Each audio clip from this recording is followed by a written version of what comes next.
Faut-il proposer des appels découvertes? Si tu es une professionnelle du mieux-être débutante, tu te poses sûrement cette question et si tu ne te la poses pas, mais tu devrais parce que c'est un canal d'acquisition pour que les clients travaillent avec toi. Donc, je vais partager avec toi dans cette vidéo la partie en cabinet, puis la partie en ligne, parce que c'est pas tout à fait le même métier. Je te ferai mon retour d'expérience aussi, et tu vas voir que ça dépend, il n'y a pas de règle en fait, ça va dépendre de plein de critères différents. Donc j'espère par cette vidéo t'aider au mieux à faire le bon choix pour toi. Alors je vais commencer par le cabinet. Alors on n'appelle pas ça appel découverte en cabinet, on appelle ça des anamnèses.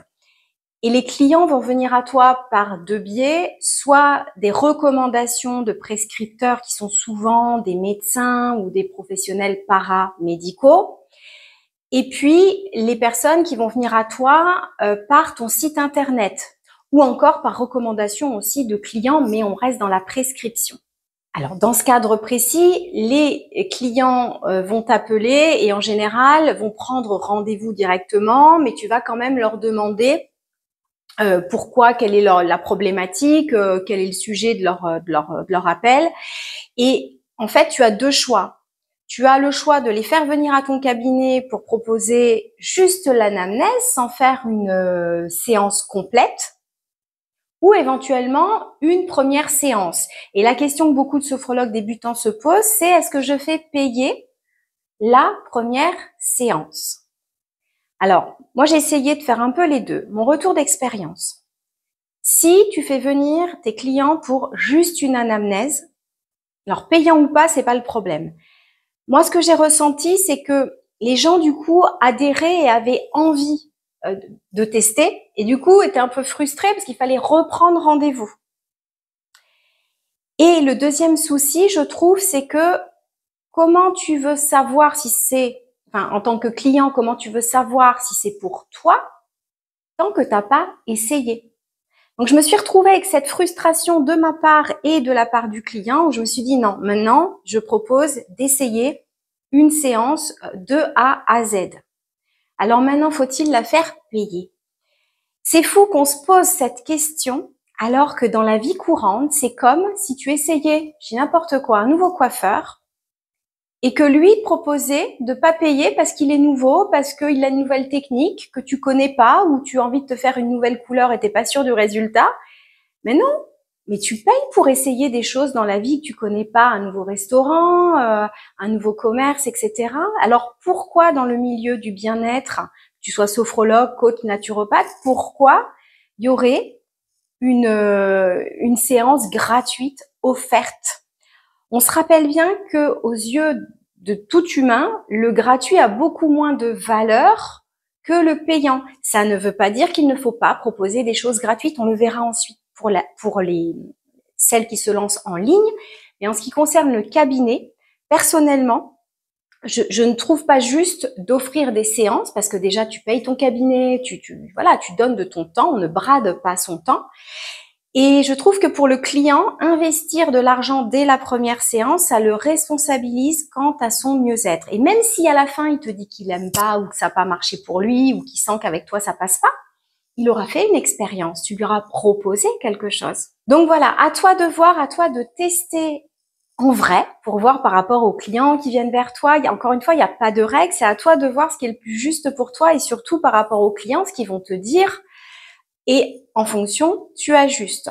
J'ai noté que beaucoup de consoeurs font payer même les anamnèses parce que ça doit, à mon avis, leur prendre beaucoup de temps et au bout d'un moment, demi-heure plus une demi-heure gratuite, bon voilà, ça fait perdre un peu de temps. Donc je le comprends parce qu'il n'y a pas autant d'engagement, on l'oublie pas, en gratuit qu'en payant. Je vais aborder maintenant la partie web qui, je le répète, est un monde complètement différent que celui d'un cabinet. Si tu te lances sur le web, c'est pas l'objet de cette vidéo, mais il y a quand même des règles. On est beaucoup plus, alors malheureusement ou heureusement, je ne sais pas, mais en tout cas, on est beaucoup plus dans le marketing avec des espèces de techniques. Même si on n'est pas dans le marketing agressif, il y a quand même quelque chose. Il y a quand même des règles communes à exercer en ligne. On n'exerce pas la sophrologie en ligne comme on le fait en cabinet. C'est pas le même canal d'acquisition. Alors, sophrologie, coaching de vie, hein, ça se ressemble quand même, on va pas se mentir. Donc là, on est dans quelque chose d'un petit peu différent parce que tu vas t'adresser à des personnes qui sont pas dans ta ville, donc il n'y a pas cette proximité. Donc, il faut créer cette confiance que tu vas créer de différentes manières, hein, peut-être en communiquant sur les réseaux, en ayant un site internet, peu importe. Mais en tout cas, c'est important que tu aies un canal pour qu'ils puissent te contacter. Comment tu vas acquérir ces nouveaux clients? Et surtout, il faut que ce soit facile pour eux de te contacter. Donc, notamment par le biais d'un appel découverte que tu peux proposer via ton site, via un lien, etc. Et en fait, cet appel-là, il peut pas être payant parce que les gens te connaissent pas, surtout si tu as une offre packagée, hein, avec un tarif un petit peu plus élevé. Là, ça vaut le coup d'être sûr de t'assurer déjà que la personne est la bonne personne pour toi et réciproquement. C'est important. La personne qui va investir plusieurs centaines peut-être d'euros pour sa transformation, elle a besoin, c'est pas une question de prix, hein, jamais. C'est une question d'humain, d'alliance et de savoir si ce que tu lui proposes en termes de méthodologie, ça lui convient. Donc là, il y a un vrai intérêt si tu veux proposer des packs, hein, surtout à des tarifs un petit peu plus élevés, de faire cette alliance-là avec ta cliente. En général, c'est pas payant et si c'est bien fait, ça vaut le coup parce que tu vas avoir des accompagnements longs qui vont être transformateurs, donc qui vont être super et pour toi et pour ton client. Moi, j'aime beaucoup. Hein, alors il y a des avantages et des inconvénients pour les deux. Hein, à la carte, ça c'est pas le débat de cette vidéo. Alors, quels sont les inconvénients? Et ça, c'est du partage d'expérience, des appels découvertes. Moi, les appels découvertes, ça marchait pas mal sur le coaching de vie, pour les changements de vie, etc., parce que j'étais sur du particulier. En revanche, là où j'ai arrêté de les faire, c'était sur mes accompagnements entrepreneuriat. Pourquoi? Parce que je me suis rendu compte, à la fin, et c'est pour ça que j'ai arrêté, qu'en fait, les gens me contactaient. Alors moi, je suis très transparente sur mes tarifs, c'est noté, je l'ai dit, enfin, il n'y a pas de problème, il n'y a pas de sujet par rapport aux tarifs, mais j'avais donc des appels découvertes, donc les personnes, m'expliquaient ce dont elles avaient besoin, et assez rapidement, sur les derniers, je trouvais que ça se transformait en questionnement sur mon activité. Donc, je sentais que la personne, elle était plus intéressée. C'était un peu une enquête métier déguisée, parce que je ne fais plus d'enquête métier.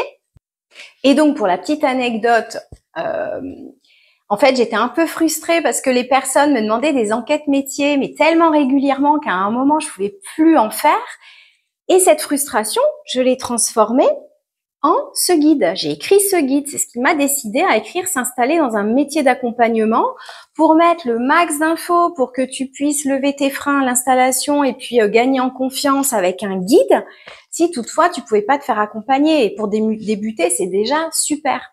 Mais du coup, j'étais un petit peu frustrée parce que les personnes trouvaient après des excuses un peu bidons, mais je sentais qu'il y avait une espèce de curiosité et qu'elles n'étaient pas intéressées parce que je fais bien la différence entre quelqu'un qui a une vraie problématique et quelqu'un qui est juste curieuse. Je suis pas née de la dernière pluie. Donc moi actuellement, j'ai décidé de ne plus proposer d'appels découvertes. Parce que aussi je suis en train de faire évoluer mon activité dans des choses un petit peu différentes aussi que le coaching individuel et que j'avais cette frustration de ne pas pouvoir, notamment sur la partie entrepreneuriat, d'être face à des personnes qui avaient trouvé un moyen déguisé de me poser des questions. Et c'est pas très cool parce que moi j'ai pas de temps à perdre. Hein. Voilà, une entreprise, on peut pas perdre du temps tout le temps. Je passe déjà beaucoup de temps à partager sur les réseaux, sur YouTube, à vous aider, à vous donner un maximum de contenu qui peut vous aider à cheminer. Donc les appels découvertes, ils étaient vraiment destinés à mes clients, même si évidemment il n'y a pas d'engagement. Mais enfin, quelqu'un qui est pas intéressé au début, ça ne sert à rien, tu vois. Donc attention, et ça va dépendre de ta spécialité, de ce que tu veux, pour toi, de la manière dont tu veux gérer tes journées, du temps que tu as à ta disposition. Donc il n'y a pas de méthode magique, il n'y a pas de règle absolue. Moi, j'en ai fait pendant un moment et sur tout ce qui était coaching à la transition de vie, bah ça, c'était super parce que ça matchait et puis quand on partait, c'était des accompagnements qui étaient formidables. Maintenant, sur l'entrepreneuriat, je suis un petit peu plus mitigée, mais encore une fois, à toi de faire tes expériences. Si tu as le moindre doute, tu testes, tu vois, tu ajustes. D'accord? Ça va être ta vie, la première année et au-delà. Donc, n'hésite pas à me poser toutes tes questions comme d'habitude. Tu peux aussi télécharger, si ça n'est pas fait, ton freebie 10 outils gratuits pour lancer et développer ton activité dans le bien-être. C'est gratuit, c'est dans la description du compte, et tu as le lien également vers le guide s'installer dans un métier d'accompagnement si tu veux aller un petit peu plus loin et bien te préparer. Eh ben, dis-moi en commentaire aussi où tu en es, toi, les questions que tu te poses, quelles sont tes problématiques. Voilà, et si tu as des questions, j'y répondrai avec grand plaisir. Je te dis à très vite pour une nouvelle vidéo.